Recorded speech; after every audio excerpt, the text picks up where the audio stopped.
Time to take a look at the original Crypt Keeper.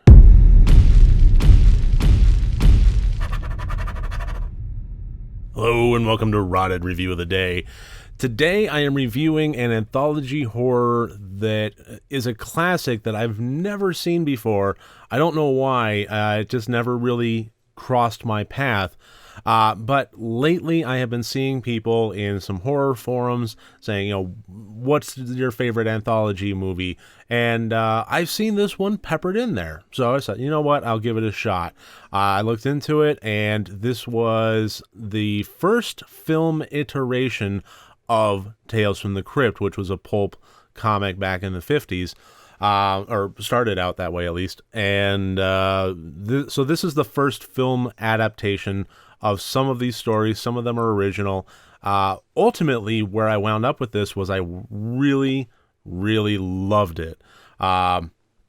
This had some shades of Dr. Terror's House of Horrors, but honestly, I think I like this one much better. But to get into more details of this, let's get into the categories. As always, 4 different categories, each one worth up to 25 points for a total possible score of 100 points. The plot of this one followed 5 individuals that were on a tour, and they get lost in a crypt and wind up being trapped in a crypt by the original Crypt Keeper. Not this guy, this guy. And in doing so, he forces them to sit and tell them the stories that are presented to them at face value as cautionary tales of a future that might be. So we have 5 different segments here, and all through the house: Reflection of Death, Poetic Justice, Wish You Were Here, and Blind Alleys. And if I were to kind of go over them bit by bit here, I would say that and all through the house, it was a fun little Christmas horror bit, not a whole lot of depth to it, just fun, and I enjoyed it. Reflection of Death, ultimately kind of forgettable, moderately interesting, but one of my least favorite of the bunch. Poetic Justice, absolutely the best of the lot. It was heartbreaking. It was beautiful. Everything about it sold, and I loved it. Wish You Were Here was an interesting kind of self-aware take on the monkey paw story. It was people that were presented with the wishes that are, have the twist to them, but they're aware of, remember the monkey paw story? This isn't a monkey paw, but they remember the monkey paw story in so far as, well, we know there's going to be a twist, so how do we get around that?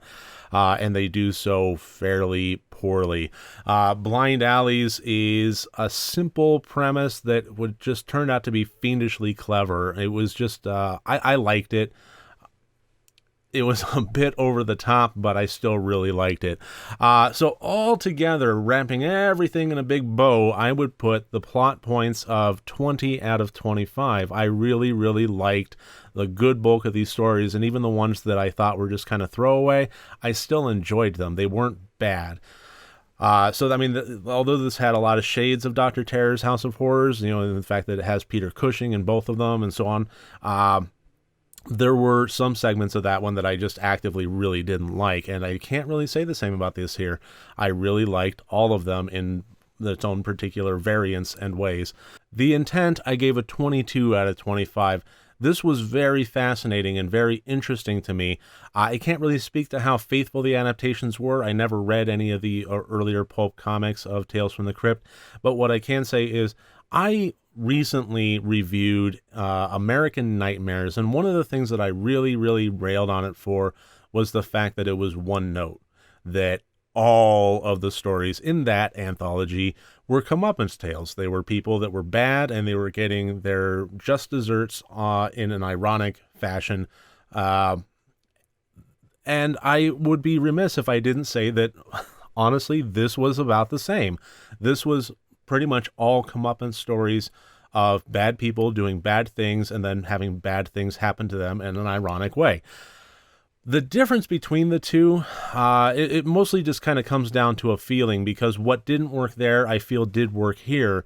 And what I will say is that while the American Nightmares was like 10 different storylines, this just kept to 5, and they took the time to develop them. And Although I could easily say that all of these are comeuppance tales, I can't say that they're one note. Each one had a very distinctive style, a distinctive feel, and they were given the time to brew and mature and let us get to know the characters and let us get to know the feeling and the storyline. So each one, although broken down into its most simplest one-sentence description, could be the same. They felt very different. The acting, I gave a 21 out of 25. It's honestly one of the better parts of the movie. I would say that everybody put in a good performance here, but I want to give a really big standout mention to Peter Cushing as Grimsdyke in the Poetic Justice storyline. The level of care and warmth and heartbreak that he brought to the table really sold this segment to me. Not to mention the antagonist of Robin Phillips playing Elliot, the across the street neighbor. He proved to be one of the most vile characters I've ever seen put to film. I loved hating him, and that was the point of him, was to hate his character, and he sold that so well. He was just miserable, and I just really was happy to watch him get his comeuppance.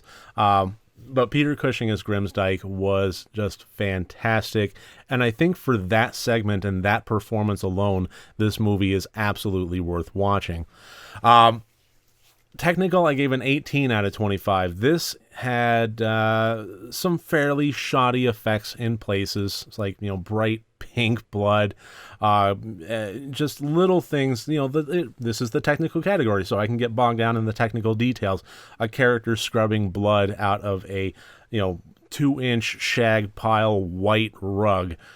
Sorry, that ain't gonna happen. Certainly not in just a few minutes. But regardless, whatever effects might have been a bit shoddy or a bit, I'm not gonna say slapped together, just a little bit cheap, I think was ultimately saved by having beautiful camera work and just masterful editing. The pacing of each segment, although it was directed by the same director each time, I think that the pacing of each one found its own tempo and its own stride, and the editing, I think, has a big portion to do with that.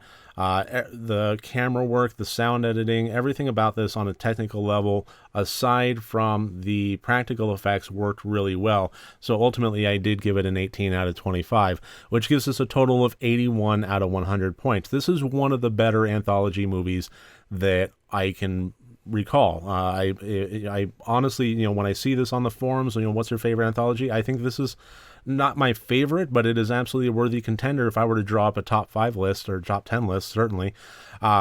So I would absolutely recommend it. This is definitely worth watching.